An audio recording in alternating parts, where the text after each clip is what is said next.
Assalamualaikum warahmatullahi wabarakatuh. Perkenalkan, nama saya Rehan Maulana Ibrahim, NIM 22045111.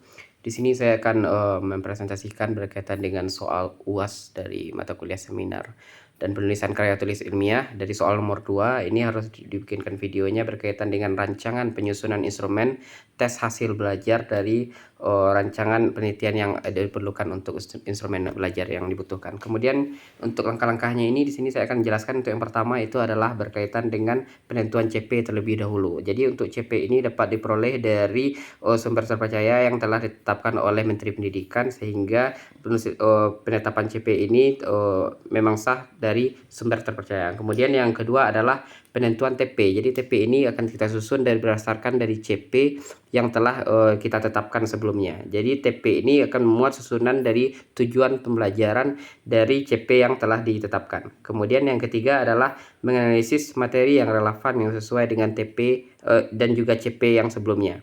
Jadi penyusunan materi yang relevan ini akan berkesinambungan dari TP dan CP yang telah ditetapkan sebelumnya. Kemudian yang keempat adalah melakukan analisis berkaitan dengan indikator yang termuat dalam CP dan TP. Jadi struktur ini telah ditetapkan dalam CP dan TP, tinggal lagi menganalisis materi dari indikator yang termuat dalam isi CP dan TP tersebut. Kemudian yang kelima adalah membuat draft soal yang sesuai dengan indikator yang telah tersedia sebelumnya. Lalu yang keenam adalah melakukan evaluasi draft soal untuk penulisan spasi, koma, dan juga level soal. Jadi ini perlu diperhatikan untuk meninjau kembali bagaimana penetapan spasi, koma, dan juga level soal atau tingkatan soal ini perlu untuk dievaluasi. Kemudian yang selanjutnya adalah melakukan validasi soal yang telah dirancang sebelumnya ke orang-orang yang cukup ahli dan juga berpengalaman dalam penyusunan instrumen soal ini. Jadi orang-orangnya itu bisa berupa bisa saja kepada guru-guru yang telah berpengalaman ataupun pihak-pihak sekolah yang memang sebelumnya dapat bertanggung jawab dalam penyusunan soal yang benar-benar sah untuk dijadikan instrumen penelitian soal berikutnya. Kemudian yang ke-8 adalah tes soal ya kepada subjek. Ini minimal 30-35 orang subjek. Jadi hasil dari validasi soal yang telah diuji dari berbagai orang-orang yang terpercaya sebelumnya ini dapat dilakukan tes kepada subjek minimal 30-35 subjek.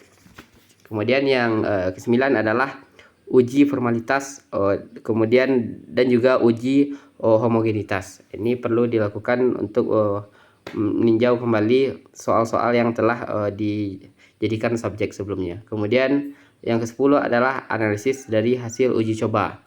Jadi analisis hasil uji coba ini juga penting untuk dilakukan untuk melihat seberapa penyusunan soal ini dapat dilanjutkan menjadi soal yang siap digunakan sebagai instrumen dari penelitian selanjutnya. Kemudian selanjutnya adalah melakukan revisi kembali terhadap soal-soal berdasarkan hasil analisis yang telah diujikan sebelumnya.